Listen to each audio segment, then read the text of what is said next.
దేవా,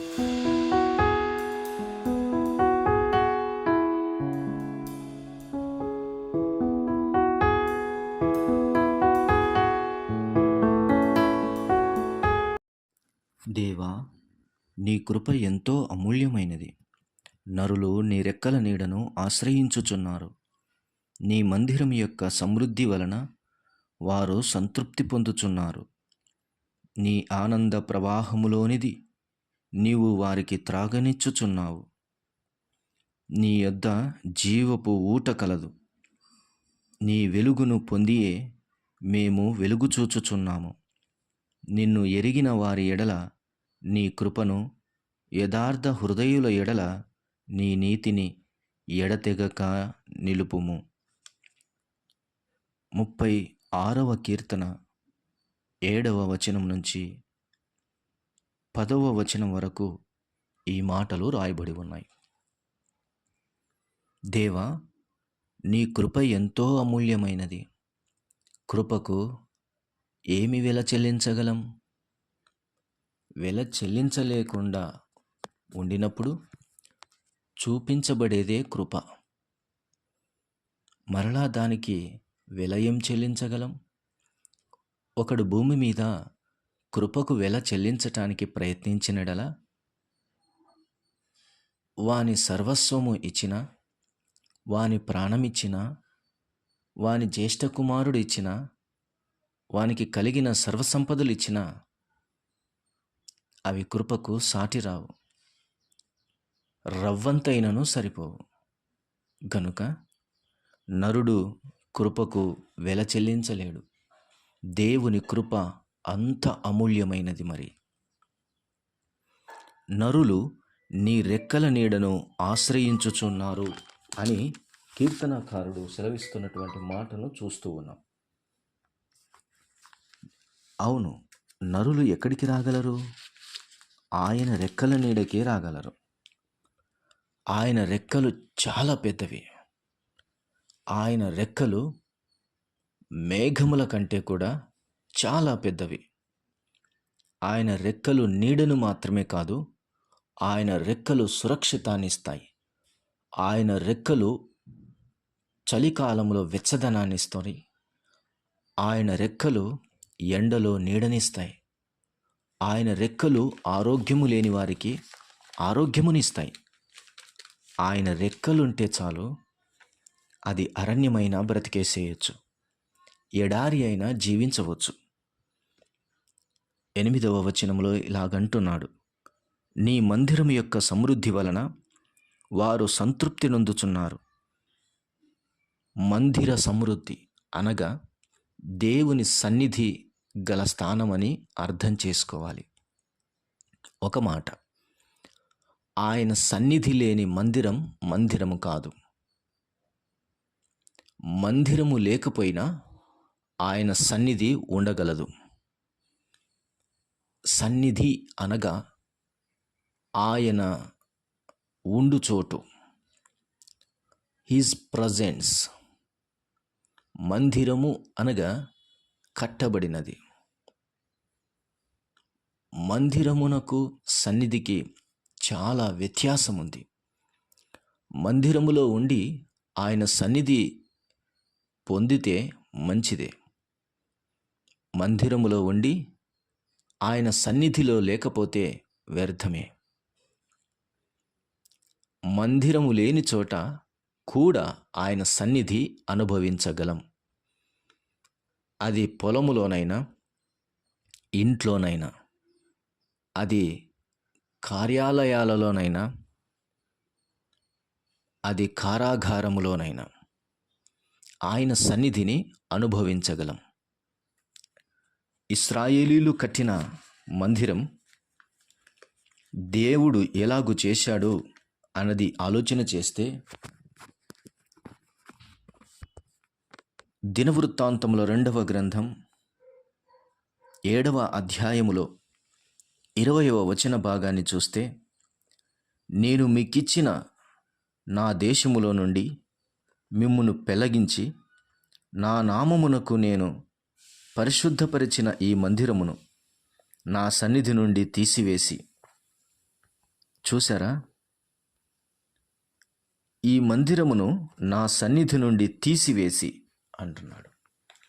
ఆయన సన్నిధిలో మందిరం ఉంటుంది. ఆయన సన్నిధి మందిరములో ఉంటుంది, మందిరము మీద ఉంటుంది, మందిరము బయటైనా ఉంటుంది. మందిరం అన్నది కాదు. ఆనాడు దావీదు ఆశ మేరకు కట్టబడిన మందిరం, ఆనాడు ఇశ్రాయేలీలకు తాత్కాలికముగా కట్టబడిన మందిరం, అది శాశ్వత మందిర నివాసానికి, పరలోకానికి సూచనగా కనబడుతూ ఉన్నది. అయితే నేటి సంఘములో మనము అనుభవించాల్సింది మందిరము కాదు, సన్నిధి. ఆయన సన్నిధి చెట్టు కింద కూడుకున్న, ఇంట్లో కూడుకున్న, విశాల మందిరాలలో కూడుకున్న, ఏసీ స్థానాలలో కూడుకున్న దేవుని సన్నిధి లేకపోతే అది అరణ్యమే. దేవుని సన్నిధి లేని విశాల ప్రదేశాలు అవి అరణ్యమే, అవి ఎడారులే. అందులో ఆకలి తీరదు, దప్పిక తీరదు, అందులో జీవితాలు బాగుపడవు, అందులో స్వస్థత కలుగదు. ఆత్మ సంబంధమైన స్వస్థత ఎంత మాత్రమూ జరగదు. ఆత్మ సంబంధమైనదే జరగకపోతే ఇక శరీర సంబంధమైనవి ఏమి జరుగుతాయి? జరుగుతున్నాయన్న ఊహ తప్ప, భ్రమ తప్ప. దేవుని సన్నిధి నీవు అనుభవించగలిగితే ఒక్కడవైనా అనుభవించవచ్చు, 100 మందిలోనైనా అనుభవించవచ్చు. దేవుని సన్నిధి చాలా అవసరము. కనుక ఆయన సన్నిధి ఉన్న మందిరములో సమృద్ధి, సంతృప్తి మనము పొందగలం. అందులో ఏముంటుంది? ఆనంద ప్రవాహములోనిది నీవు వారికి త్రాగనిచ్చుచున్నావు. నీ యొద్ద జీవపు ఊట కలదు. నీ వెలుగును పొందియే మేము వెలుగు చూచుచున్నాము అని అంటూ ఉన్నాడు. ఆనంద ప్రవాహాలు అందులో ఉన్నాయి. సమృద్ధి, సంతృప్తుల చిరుగాలులు, ప్రశాంత వాతావరణాలు అందులో ఉన్నాయి. సమతుల్యమైన ఉష్ణోగ్రత అక్కడ ఉన్నది. అందులో జీవపు ఊట కలదు. ఆ ఊట ఉబుకుచూ ఉన్నది. అందులో నుంచి వచ్చుచున్నది జీవమే. ఆ జీవము మనుషులకు వెలుగయ్యున్నది అని యోహాను సువార్తలో కూడా రాయబడి ఉన్నది. అందుకనే నీ యొద్ద జీవపు ఊట కలదు, నీ వెలుగును పొందియే మేము వెలుగు చూచుచున్నామని కీర్తనాకారుడు ప్రవచించుచూ ఉన్నాడు. ఎక్కడ ఆయన సన్నిధి కలదో అక్కడ సమృద్ధి, సంతృప్తి. ఎక్కడ ఆయన సన్నిధి కలదో ఆనంద ప్రవాహాలు అక్కడ ఉంటాయి. ఎక్కడ ఆయన సన్నిధి కలదో అక్కడ జీవపు ఊట ఉద్భవిస్తుంది, ఎల్లప్పుడూ పొంగుచూ ఉంటుంది. ఎక్కడ ఆయన సన్నిధి ఉంటుందో అక్కడ వెలుగుమయంగా ఉంటుంది. ఆయన లేని స్థలము చీకటియే, ఆయన సన్నిధి ఉన్న చోట వెలుగు. గనుక ఆయన సన్నిధి అనుభవించుటకు వేగిరమే త్వరపడి రమ్ము. ఎందుకు ఆలస్యము? త్వరపడి రమ్మని ప్రభువు పిలుస్తూ ఉన్నాడు. రెక్కలు చాచి పిలుస్తున్నాడు, చేతులు చాచి పిలుస్తున్నాడు, తన స్వరముతో పిలుస్తూ ఉన్నాడు, తన యొక్క వాక్యముతో పిలుస్తూ ఉన్నాడు. ఆది నుంచి దేవుడు పిలుస్తూనే ఉన్నాడు నరులను. కానీ లోబడనొల్లని జనులు ఆయన చేతుల వైపు చూచి కూడా రావడం లేదు.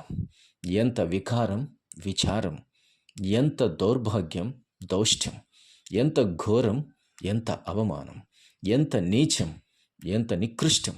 మానవుని బుద్ధి ఎంత వ్యతిరేకం, ఎంత దౌర్భాగ్యమో కదా. ఇది నాశనమునక, ఇది భయంకరమైన నరకాగ్నిక.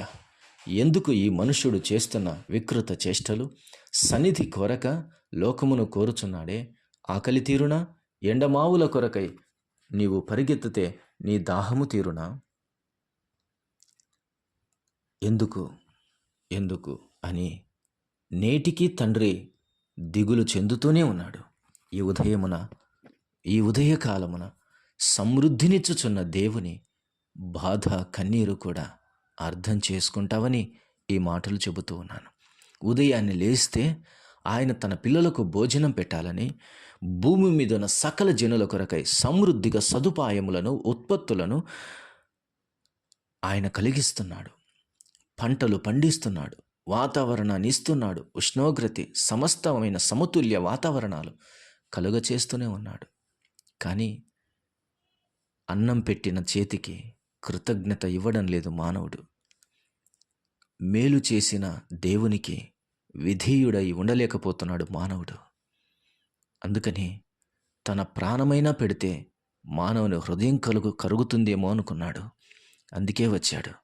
మానవాళి పాప పరిహారార్థ నిమిత్తమై కలువరి శిలువలో ప్రాణం పెట్టాడు. తన రక్తాన్ని కార్చాడు. విమోచింపబడిన వారి వలె చేయటానికి, రక్షించటానికి ఆయన ప్రాణాన్ని పెట్టాడు. అయినా మానవుడు కరగడం లేదు. మానవుని హృదయం విరగడం లేదు. మానవుని బండ హృదయం పగలడం లేదు. ఈరోజు ఈ వార్త వినైనా నీ కొరకు గుండెను చీల్చుకున్న ప్రభు దగ్గరికి రమ్మని పిలుస్తున్నాడు. ఆయన నీ గుండె చెదిరినప్పుడు ఆయన గుండె తను తాను చీల్చుకున్నాడు. నీ గుండెని కట్టడానికి, నీ హృదయాన్ని కట్టడానికి వ్యాధి కలిగినది, అది గాయము కలిగినది. నీ హృదయం బాగలేదు, దాన్ని కడిగి పవిత్రపరచడానికి తన హృదయంలో నుంచి, తన దేహములో నుంచి అమూల్యమైన రక్తాన్ని ఆయన కార్చాడు. అందుకే నిన్ను బలపరచగల సమర్థుడు, ఆదరించగల దేవుడు, నిన్ను ఓదార్చగల సమర్థుడు నా ప్రభువు. ఆయన రెక్కల నీడలో సమృద్ధిగా ఉండుటకు ఆయన సన్నిధి వేగి రమ్మని ప్రభు పిలుస్తున్నాడు. గుండె చెదరిన వారిని బాగు చేయువాడని, గుండె చెదరిన వారిని బాగు చేయువాడని, వారి గాయములన్నీయు కాటుచున్నవాడని, వారి గాయములన్నీయు కాటుచున్నవాడని, దేవునికి స్తోత్రము గానము చేయుటయే మంచిది. మనమందరము స్తుతి గానము చేయుటయే మంచిది. ప్రేమగల తండ్రి, కరుణా సంపన్నుడా, నీకు స్తోత్రం. మాటలను దీవించండి, విన్నవారి హృదయాల్లో కార్యం చేసి మహిమ పొందుమని నమ్మదగిన యేసుక్రీస్తు వారి దివ్యమైన నామమున ప్రార్థన చేసి పొంది ఉన్నాము తండ్రి. ఆమేన్.